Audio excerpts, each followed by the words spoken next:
For these next couple videos, we're going to do 2 exponent practice problems per video. So the more that you need, just keep watching the next video, and hopefully you'll be getting the hang of it. And remember, pause it and try the problem first, and then get an explanation. That way you can see what you're doing right, what you're doing wrong. Alrighty, first thing. Notice how there's no exponent out here. There's no exponent outside the parentheses. So these parentheses are really, they don't really serve much of a purpose.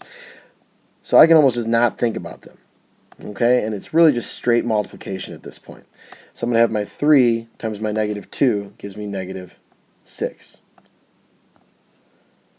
Next are my x's. X squared and x to the third gives me x to the, well, 2 plus 3 is 5.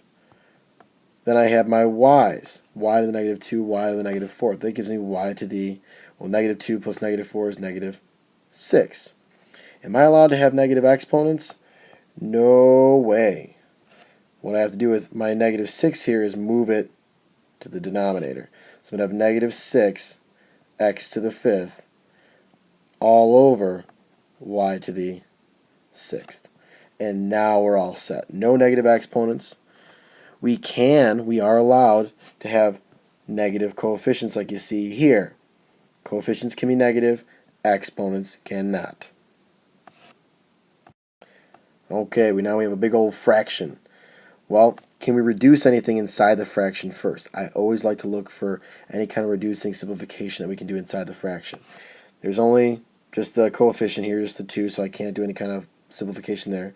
There's only this z, but then I notice I have 2 y's here.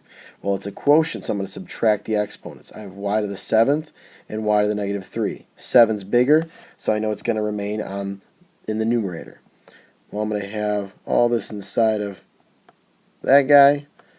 And I have negative, and 7 minus negative 3, so 7 minus negative 3, that's 7 plus 3 is y to the 10th. And I have 2z to the 12th, still in the denominator. The next thing I need to do is deal with my exponent outside the parentheses. We dealt with the parentheses, PEMDAS. Parentheses are first, innermost groupings. Then we deal with our exponents. So now I have to deal with this 4. Now there's one other thing that I want to point out. See how we have this negative here? Negatives are no fun. I don't think anybody really likes negatives, and nobody likes dealing with negatives.